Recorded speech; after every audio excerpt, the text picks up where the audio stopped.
بسم اللہ الرحمن الرحیم۔ قال النبی صلی اللہ علیہ وسلم انا وقافل الیتیم فی جنۃ کہاتین او کما قال علیہ الصلوۃ والسلام۔ دیکھیں اللہ تبارک و تعالیٰ نے انسانیت کے لیے بہت سارے نظام بنائے ہیں۔ نظام بنانے کا مقصد یہ ہے تاکہ دنیا کا ہر انسان، چاہے وہ امیر ہو یا غریب ہو، دونوں کی زندگی آسانی کے ساتھ گزر جائے۔ جیسے اللہ پاک نے زکوٰۃ کا نظام بنایا،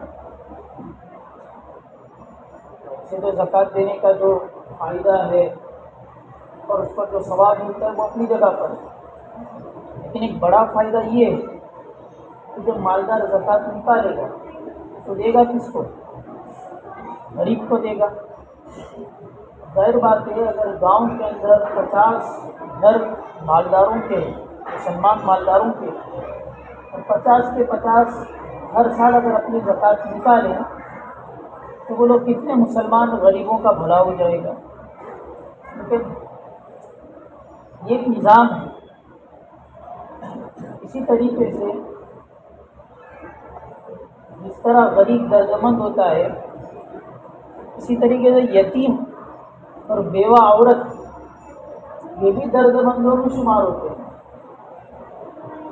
یہ دو ان لوگوں میں سے ہیں کہ جن کی حدیث میں بڑی فضیلتیں آئی ہیں۔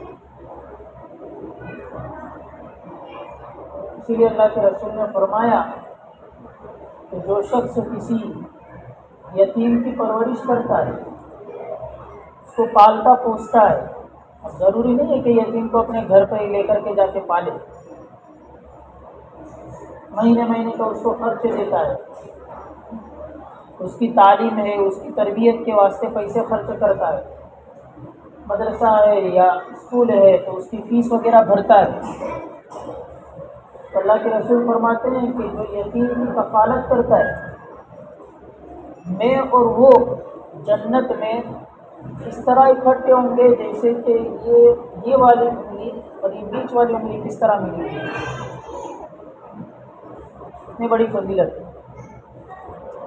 دوسری اور ایک روایت میں اللہ کے رسول فرماتے ہیں کہ جو یتیم کے سر پر صرف ہاتھ رکھتا ہے، اس ہاتھ کے نیچے جتنے بال آتے ہیں ان سارے بالوں کے بقدر اس کے گناہ معاف کر دیتا ہے، صرف ہاتھ رکھنے سے، کچھ بھی نہیں کرنا ہے، بس ہاتھ رکھنا ہے۔ اور ایک تیسری روایت میں ہے اللہ کے رسول فرماتے ہیں کہ سب سے خوش نصیب اور بہترین گھر وہ ہے مسلمانوں کا کہ جس گھر کے اندر یتیم کو عزت دی جاتی ہے، اس کا احترام کیا جاتا ہے، ادب اور احترام کے ساتھ اس کی پرورش کی جاتی ہے۔ اور پھر قرآن کریم میں بڑی سخت و وعید بھی سنائی کہ جو لوگ یتیموں کا مال کھا لیتے ہیں، یأکلون اموال الیتامی ظلما انما یأکلون فی بطونہم نارا، وہ مال کھا رہے ہیں لیکن حقیقت میں وہ اپنے پیٹ کے اندر جہنم کی آگ بھر رہے ہیں۔ سخت وعید ہوئی۔ اسی لیے قرآن کریم نے اور ایک جگہ پر فرمایا وَلَا تَقْرَبُوا مَالَ الْيَتِيمِ إِلَّا بِالَّتِي هِيَ أَحْسَنُ، یتیم کے مال کے قریب بھی نہیں جانا، ہاتھ بھی نہیں لگانا۔ اگر اپنے ہاتھ میں مال لینا ہے تو پھر صحیح نیت کے ساتھ، کہ مال کو کہیں پر لگائیں گے کسی دکان میں یا کسی کمپنی میں تو سالانہ منافع آتا رہے گا، نفع آتا رہے گا، بھلی نیت کے ساتھ، اچھے ارادے کے ساتھ۔ یہ نہیں کہ اپنی دکان میں اس کا روپیہ ڈال دیتا ہوں اور اس کے 100% میں سے 90% بیچ رکھ لوں گا، 10% اس کو دے دوں گا، یہ فاسد نیت ہے۔ تو قرآن کریم میں اور حدیث پاک کے اندر بڑی فضیلتیں بیان کی یتیم کے سلسلے میں۔ اس لیے یہ ہماری ذمہ داری بنتی ہے، چاہے شہر ہو یا گاؤں ہو، ہم ایسے گھروں کو، ایسے کیا کہتے ہیں جگہوں کو اپنی نظر میں رکھیں کہ کن گھروں کے اندر یتیم ہے، کون ایسا بچہ ہے کہ جس کے والد کا انتقال ہو گیا ہے، کون ایسا بچہ ہے کہ جس کی ماں کا انتقال ہو گیا ہے۔ ظاہر بات ہے ماں اور باپ یہ تو زندگی کے وہ پلر ہے اور وہ ستون ہے کہ دونوں میں سے ایک بھی اگر گر جاتا ہے تو بچے کی زندگی ادھوری رہ جاتی ہے، اس کی تعلیم اور تربیت ادھوری رہ جاتی ہے۔ ماں بھلے پال لیتی ہے، اس سے انکار نہیں، لیکن زندگی پھر بھی ادھورے رہ جاتی ہے۔ تربیت تو چلو ماں کے ذمے ہے، ماں اس کو پالتی پوستی ہے، لیکن باہر جا کر کے کمانا اور کما کر لا کر کے اس کی اسکول کی فیس ہے اور دوسرے بڑے کام کاج ہے، اس کی فیوچر اور اس کے مستقبل کے بارے میں سوچنا، ایک والد کر سکتا ہے، ماں اور عورت اتنا زیادہ نہیں سنبھال سکتی۔ تو ہماری ذمہ داری بنتی ہے کہ ہم گاؤں کے اندر اگر اللہ نے آپ کو روپیہ پیسہ دے رکھا ہے تو ایسے بچوں کو نظر میں رکھیں، تو پیار اور محبت کے ساتھ ان پر خیرات کرے۔ ایسے تو بڑے بڑے فنکشنوں میں، بڑے بڑے محفلوں میں اور مجلسوں میں، مشاعروں میں ہم پیسے بغیر سوچے سمجھے اڑا دیتے، گننا تو بہت دور کی بات۔ ایسا جوش اور خروش آیا ہوتا ہے کہ جیب میں ہاتھ ڈالے اور ہاتھ ڈال کر کوئی دے پائے، ہاتھی تائی سے بھی آگے نکل جاتا ہے، اس کا بھی ابا بن جاتا ہے ہاتھی تائی کا، اتنا پیسہ لے کر وہ خرچ کرتا ہے۔ لیکن جہاں خرچ کرنے کی جگہ ہے یتیموں پر، بیواؤں پر، تو وہاں پر یہ آدمی اپنا ہاتھ تنگ کر دیتا ہے۔ اس حدیث پاک میں آتا ہے کہ جو آدمی خرچ کرنے سے اپنے ہاتھ کو روک لیتا ہے اللہ بھی اوپر سے تنگی کر دیتا ہے، اللہ بھی اپنے ہاتھ کو تنگ کر لیتا ہے، اللہ بھی تنگی کر دیتا ہے۔ جو دل کھول کر کے دیتا ہے اللہ بھی وہاں سے اپنے رحمت کے دہانے کھول دیتا ہے، اللہ بھی کھول دیتا ہے۔ سے یتیموں کو، اسی طریقے سے بیوہ عورت ہے جس کے شوہر کا انتقال ہو گیا ہے تو ان کو بھی دیکھیں۔ خاص طور پر اب تو حضرت عمر رضی اللہ تعالیٰ عنہ نے اس زمانے میں فرمایا تھا کہ اگر میں ایک اور سال زندہ رہا تو میں بیواؤں اور یتیموں کے لیے ایسا نظام بناؤں گا کہ اس کے بعد کبھی بھی کوئی بیوہ اور یتیم کیا کہتے ہیں بغیر کسی کی محتاج نہیں رہے گی، خود ہی اپنا کام چلا لیں گے۔ حضرت عمر نے فرمایا، لیکن پھر اللہ کا کرنا ایسا ہوا کہ حضرت عمر کی شہادت ہو، وہ نظام نہیں بن سکا۔ بہت ضروری ہے معاشرے ہم اپنے ہی گھر کا دیکھ لیں اور اپنے ہی گھر کے بارے میں خالی سوچتے رہیں، یہ انسانیت نہیں ہے۔ اسلام تو دور کی بات ہے، انسانیت کے بھی خلاف ہے، صرف اپنا اپنا ہی دیکھ رہے ہیں۔ یہ پوری سوسائٹی ہے، ہمارے نبی نے ہم کو پوری ایک سوسائٹی بنا کر کے دی، اور سوسائٹی کے بہت سارے پلر ہیں، کوئی ہمدردی ہے، کسی کی غمخواری ہے، کسی کی دیکھ بھال کرنا ہے، کسی مسلمان کی مدد کرنا ہے، تو ہر طرح کی عیادت کرنا ہے، کوئی انتقال ہو گیا ہے تو اس کی کفن کا انتظام کرنا، ساتھ دینا، کوئی انتقال ہو گیا ہے تو ظاہر بات انتقال کے دن ہر کسی کے دل میں غم ہوگا، تو پڑوسیوں کو چاہیے کہ 1 دن 2 دن 3 دن جتنا مناسب ہو سکے کھانا بنا کر کے اس جس کے گھر انتقال ہوا ہے اس کے گھر بھیجے۔ یہ پوری ایک سوسائٹی ہے، اللہ کے رسول نے آپس میں غم بانٹنے والا بنایا ہے ہم لوگوں کو، ایک دوسرے کا غم بانٹے۔ اب الٹا ہو گیا ہے، اب وہ پھر فخر سے کہیں گے بھی کہ صاحب ہم تو ٹینشن لیتے نہیں ٹینشن دیتے، اب الٹا ہو گیا، بولیں گے کہ فخر سے بھی اور دوسروں کو نصیحت بھی کریں گے تو بھائی ٹینشن لینے کا نہیں ٹینشن دینے کا، مطلب یہ خود اپنے آپ کو یہ بتا رہے ہیں کہ ہم تکلیف نہیں اٹھائیں گے، دوسروں کو تکلیف دیں گے۔ دوسروں کو تکلیف دینا بہت بری بات ہے۔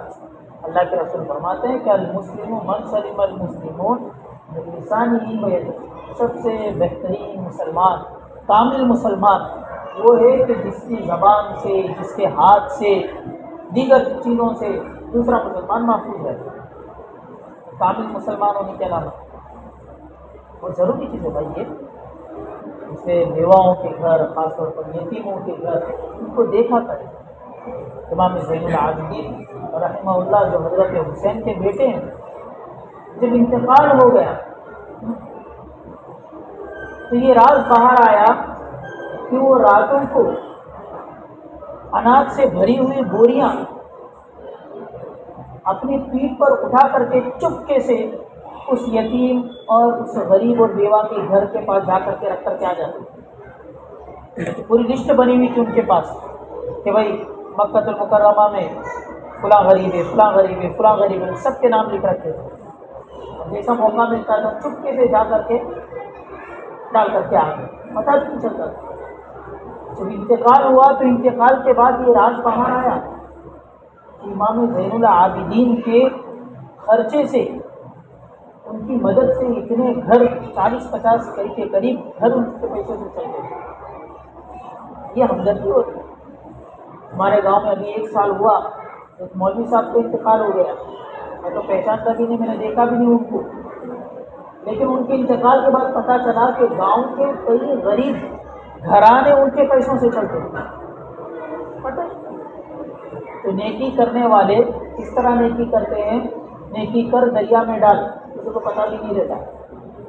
اللہ کے لیے کیا ہے، اللہ کے لیے چھپا کر کے چلے گئے. اپنا کوئی ایک عمل ایسا رکھو زندگی میں تو صرف تم اور تمہارا رب جانے، کسی کو نہ پتا ہو. اب تو چھوٹا سا نیک کام بھی کرنا ہو، 5 روپے 10 روپے کی پاکٹ بھی اگر کسی غریب کو دینا ہو تو پہلے موبائل لے کر کو آپ کھڑا کرے گا اور ساتھ میں دے کر کو پھر فوٹو اتار میرا. 10-20 روپے کی 50 روپے کی چیز دینا ہو تو یہ حال ہو گیا. اتنی ریاکاری بڑھ گئی. انہیں حج اور عمرہ میں گئے بولے تو ایسا جیسے کہ انہیں جا رہا زندگی میں پہلی مرتبہ. اتنا شان و شوکت اور ایسا شور شرابہ، کیا مقصد رہا آپ؟ تم حج اور عمرہ اللہ کے لیے کر رہے ہو یا لوگوں کے لیے کر رہے ہو؟ اس لیے اپنی عبادتیں یا اپنا ایسا کوئی نیکی کا کام ایسا رکھو کہ جو تم جانو اور تمہارا اللہ جانے اور کوئی نہ جانے. بہت مزہ آئے گا، بہت مزہ آئے گا. ورنہ ہماری نمازیں اور ہماری عبادتوں کا حال اتنا برا ہے کہ کوئی دیکھے تو فوراً صحیح ہو جائیں گے. جو قرآن دیکھ رہا ہے، یہ بیان نہیں آتا ہے کہ دیکھنے والا ایک ایسا بھی ہے جو ہمیشہ دیکھتا ہے. آپ چاہے پہاڑوں کی گفاؤں میں جا کر کے چھپ جائیں اور وہاں جا کر کے گناہ کریں، تب بھی اس سے کوئی پوشیدہ رہنے والا نہیں. کتابوں میں لکھا ہے کہ محمود غزنوی بہت بڑا بادشاہ گزرا ہے، غزنی کا تھا، افغانستان کا. اس نے ہمارے گجرات کا جو سومناتھ ہے مندر، بہت پرانا، سالوں پرانا، اس پر حملہ کیا تھا. اس نے سومناتھ پر حملہ کیا تھا. ہندوستان پر کافی سارے حملے کیے تھے اس نے. اس زمانے کی بات ہے جب ہندوستان اور یہ بنگلہ دیش اور افغانستان یہ تینوں کے تینوں ایک ہی تھے. اس کا ایک غلام تھا، ایاز نام تھا اس کا. ایاز نام تھا، بڑا فرما بردار تھا. اور اتنا فرما بردار تھا کہ دوسرے وزیروں کو اور دوسرے سپاہیوں کو حسد ہونے لگا کہ بادشاہ اس کو زیادہ کیوں رکھتا ہے، ہمیں نہیں رکھتا ہے. بادشاہ کو پتہ لگ گیا. چنانچہ اس نے ایک ہیرا دیا سارے وزیروں کے ہاتھ میں اور کہا کہ پھوڑ دو زمین پر دے کر. ہمارے وزیر کہنے لگے تو بادشاہ سلامت، اتنا قیمتی ہیرا ہے پھر اس کو زمین پر دے مارے. بادشاہ سلامت ہم سے تو نہیں ہوگا. بادشاہ نے ایاز کو بلایا اور ایاز سے کہا کہ لو ہیرا دے مارو زمین پر. اس نے جیسے ہی سنا فوراً زمین پر دے مارا. پھر بادشاہ نے کہا کہ تمہارے اور ایاز کے اندر یہ فرق ہے، ایاز کے یہاں اس کے بادشاہ کا حکم قیمتی ہے اور تمہارے یہاں ہیرا قیمتی ہے. مہاراج عرض کر رہا تھا کہ ایاز بڑا فرمانبردار شخص تھا اپنے بادشاہ کا. چنانچہ ایک مرتبہ ایسا ہوا کہ بادشاہ نے کہا کہ جاؤ ایک ایک پرندہ ہر ایک کے ہاتھ میں دیا، ایسی جگہ جا کر کے ذبح کر کے آؤ کہ کوئی نہ دیکھے. ہاں، کوئی نہ دیکھے. سب کے ہاتھ میں پرندہ دیا، مرغی جو بھی بار آ گیا. کوئی پہاڑ کی کوہ میں جا کر کے، کوئی کھڈے میں جا کر کے، کوئی پتہ نہیں کس سوراخ میں جا کر کے، ہر الگ الگ جگہ پر جا کر کے ذبح کر کے آئے. بادشاہ سے کہا کہ بادشاہ ہم نے اسی جگہ پر ذبح کیا ہے کہ کوئی دیکھنے والا ہی نہیں تھا. لیکن ایاز وہ جیسا مرغی اور پرندہ لے کر کے گیا تھا ویسے ہی لے کر کے آیا. بادشاہ نے کہا کہ بھائی کیا بات ہے، جیسے لے کر کے گئے تھے اسی حالت میں لے کر کے آئے ہو. ایاز نے کہا کہ بادشاہ سلامت، مجھے کوئی ایسی جگہ نہیں ملی کہ جہاں پر کوئی نہ دیکھ رہا ہو. میں جہاں بھی گیا وہاں پر اللہ دیکھ رہا تھا، جہاں بھی گیا وہاں اللہ دیکھ رہا تھا. اس لیے میں اسی طریقے سے لے کر کے آ گیا ہوں کہ بھائی اب جہاں بھی جا کر کے کریں گے گناہ، اللہ تمہارا دیکھنے والا ہے. کہ اپنا کوئی ایسا عمل کیا کہتے ہیں رکھو کہ جو آپ اور اللہ کے درمیان راز ہو اور کوئی نہ جانتا ہو. لیکن جینے کا مزہ آئے گا. آپ نے بنی اسرائیل کے ان 3 لوگوں کے بارے میں نہیں سنا؟ راستے میں سفر میں جا رہے ہیں اور اچانک سے بارش گرنے لگی. چنانچہ بھیگنے سے بچنے کے لیے وہ لوگ چلے گئے کسی غفا کے اندر. حدیث میں آتا ہے کہ بنی اسرائیل کے جو 3 آدمی تھے غار میں گئے، اوپر سے ایک چٹان پتھر کی بڑی بھاری وہ پھسل کر کے آ کر کے غار کے منہ کے اوپر ہو گیا. تینوں کے تینوں اندر قید ہو گئے. کریں گے تو کیا کریں گے؟ یہ کہ وہ چٹان اتنی بھاری تھی کہ 20-30 آدمی مل کر کے اگر اس کو ہٹانا چاہے تو نہیں ہٹا سکتے. اب ان کے پاس صرف ایک ہی راستہ تھا کہ اللہ تبارک و تعالیٰ ان کے لیے کوئی معجزہ کر دے، کوئی کرشمہ کر دے اور وہ چٹان ہٹ جائے. چنانچہ ان 3 لوگوں نے سوچا کہ بھائی کام کرو، ہم اللہ سے اپنے کسی عمل کا واسطہ دے کر کے، ایسے عمل کا کہ جو صرف اور صرف اللہ کے لیے کیا ہو، صرف اللہ کے لیے کیا ہو، کسی غیر کا اس میں دخل نہ ہو، بالکل ریاکاری کسی کو دکھانے کے لیے نہ کیا ہو، صرف اللہ کے لیے کیا ہو. ایسے عمل کا واسطہ دے کر کے چلو ہم دعا کرتے ہیں. ایک نے کہا کہ اللہ، میرے بوڑھے والدین تھے، میں بکریاں چرانے والا آدمی تھا، بکریاں چراتے چراتے چراتے بہت دور نکل جاتا تھا اور جب لوٹ کر کے آتا تھا تو رات ہو چکی ہوتی تھی. میرے والدین، میرے بچے، میری بیویاں انتظار کر رہی ہوتی تھی میرا کہ ابو ابھی آئیں گے اور بکریوں کو دھوئیں گے اور پھر ہم دودھ پیئیں گے اور سوئیں گے. ایک دن ایسا ہوا کہ کافی دیر ہو گئی. جب میں گھر پہ آیا تو میرے والدین سو چکے تھے. میں نے بکریوں کو دھویا اور دھو کر کے ان کا دودھ لے کر کے میں اپنے والدین کے سرہانے کھڑا ہو گیا، اس نیت سے کہ میرے والدین اٹھیں گے، جب اٹھیں گے میں فوراً ان کو پیالہ پیش کروں گا. چنانچہ حدیث میں ہے کہ بچے بلبلاتے رہے، روتے رہے، لیکن میری غیرت نے گوارا نہیں کیا کہ اپنے والدین کو چھوڑ کر کے میں اپنی بیوی کو، اپنے بچوں کو پہلے دوں. میں پوری رات اسی طریقے سے کھڑا رہا. چنانچہ اس نے کہا کہ اللہ، یہ کام اگر میں نے صرف اور تیرے ہی لیے کیا تھا تو پھر اس چٹان کو تھوڑا ہٹا دے. چنانچہ اس کی دعا قبول ہوئی، تھوڑی سی چٹان ہٹ گئی کہ جس میں سے ہلکا ہلکا اجالا آنے لگا. دوسرا شخص کہنے لگا کہ میرے اللہ، میں نے ایک شخص کو مزدوری کے لیے اپنے پاس رکھا تھا، اس نے مزدوری کی میرے پاس، لیکن جب اس کو مزدوری دینے کا وقت آیا تو وہ مزدوری لیے بغیر ہی چلا گیا، وہ بغیر مزدوری لیے چلا گیا۔ جب کافی سال گزر گئے، 10-20 سال، اس کے بعد وہ اپنی مزدوری لینے کے لیے میرے پاس آیا اور کہنے لگا کہ خدا کے لیے مجھ پر ظلم نہ کرو، میری مزدوری مجھے لوٹا دو۔ اس نے کہا کہ دیکھو ان دو پہاڑوں کے درمیان میں جو بکریاں چل رہی ہے وہ سب تمہاری ہے، تم لے کر کے چلی جاؤ۔ اس نے کہا کہ مذاق نہ کرو، مجھے اپنی اجرت دے دو۔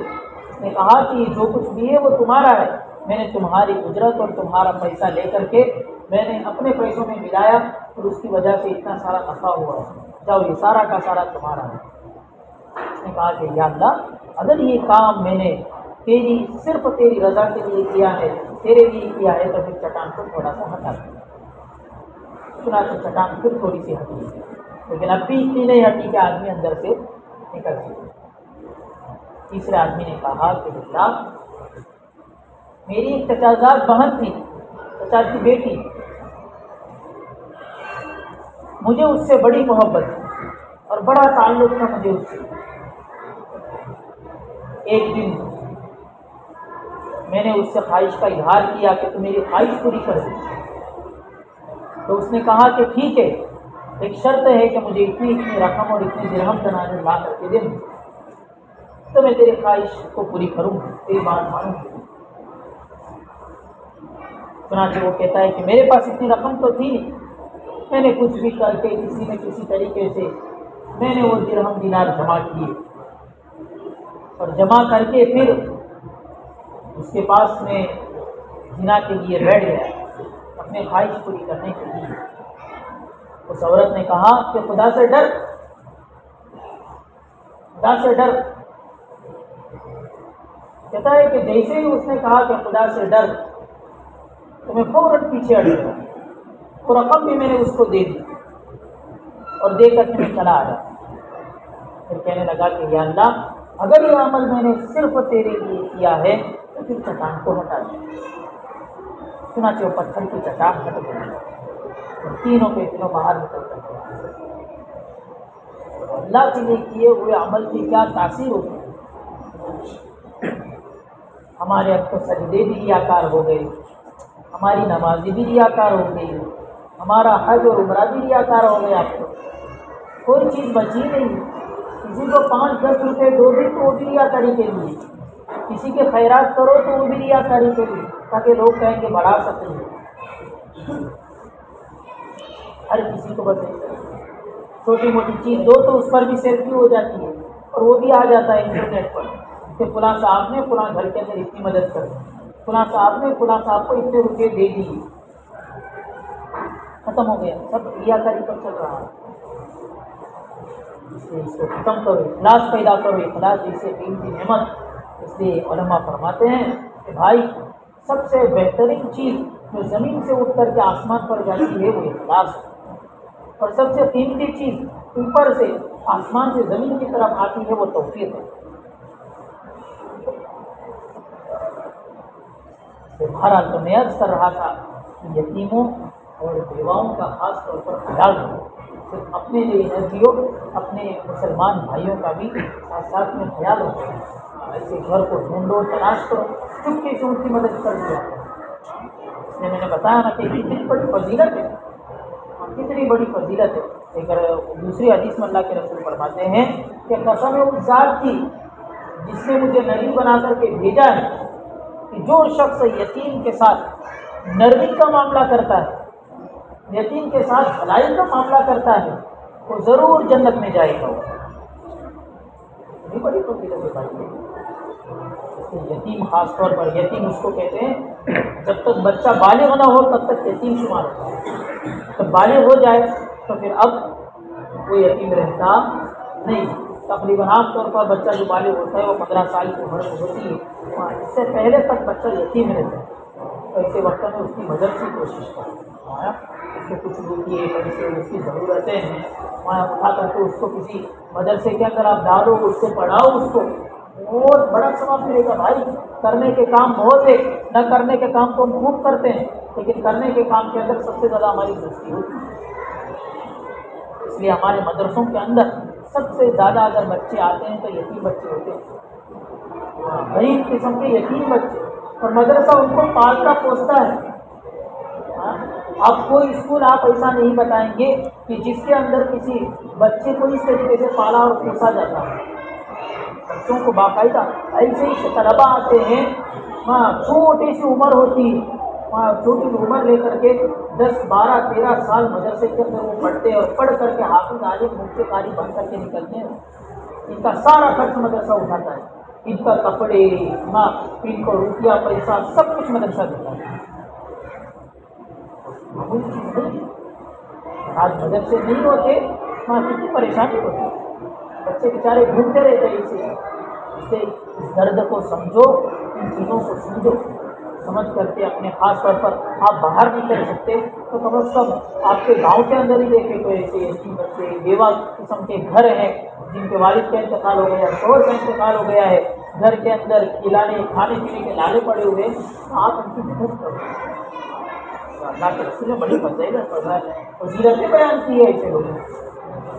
اس لیے میری آپ میری گزارش ہوگی کہ ایسے بچوں کا خیال رکھو، ایسے عورتوں کا خیال رکھو، اور اپنی عبادتوں کے اندر اور اپنی کیا کہتے ہیں طاعتوں میں خاص طور پر اخلاص کا خیال رکھو. اخلاص ہاتھ سے نہ چھوٹنے پائے. اخلاص چھوٹ گیا تو مطلب آپ کی عبادت کچھ بھی نہیں ہے، اٹھا کر کے یوں پھینک دی جائے گی آپ پر. اس لیے کل قیامت کے دن بہت سارے لوگ اعمال لیتے آئیں گے، بڑے بڑے حج کیے ہوں گے بھائی 50 100، لیکن جب آئیں گے اخلاص نہیں ہوگا تو اٹھا کر کے پھینک دیا جائے گا. لیکن 1 روپیہ اخلاص سے دیا ہوگا، وہ 1 روپیہ ہی 50,000 اور 50 نمازوں پر بھاری ہوگا. اخلاص کی بھائی وہ قیمت ہے بھائی. اس لیے ہمارے دعوت تبلیغ کے اندر 6 نمبروں میں سے 1 نمبر کیا ہے؟ اخلاص سے نیت. نیتوں کو خالص کرو، صرف اللہ کے لیے کوئی عمل کرو، صرف اللہ کے لیے. اگر ریاکاری کا خیال آوے فوراً اپنے دل کو سمجھاؤ اور اللہ سے کہو کہ یا اللہ میں نے یہ کام اخلاص تیرے لیے شروع کیا تھا، اگر درمیان کے اندر کہیں پر بے اخلاص کیا کہتے ہیں ریاکاری آ جائے تو اللہ معاف کرنا. انسان ہے، کوتاہی ہو جاتی ہے، عمل کرنا شروع کرتا ہے تو کبھی ریاکاری آ ہی جاتی ہے، اور جو جتنا بڑا کام ہوتا ہے اتنی بڑی. اور اب تو چونکہ موبائل کا دور آ گیا ہے، اس سے ریاکاری کا کیا کہتے ہیں اشتباہ اور بڑھ گیا ہے، خطرہ اور بڑھ گیا ہے. تبارک اللہ تبارک و تعالیٰ مجھے بھی اور آپ کو بھی اخلاص کی توفیق عطا فرمائے. میرے اور آپ کے دل کے اندر سے ریاکاری کو نکال کر کے اخلاص کی سکون کی نعمت عطا فرمائے. اللہ تبارک و تعالیٰ کے سننے سے زیادہ عمل کی توفیق نصیب فرمائے.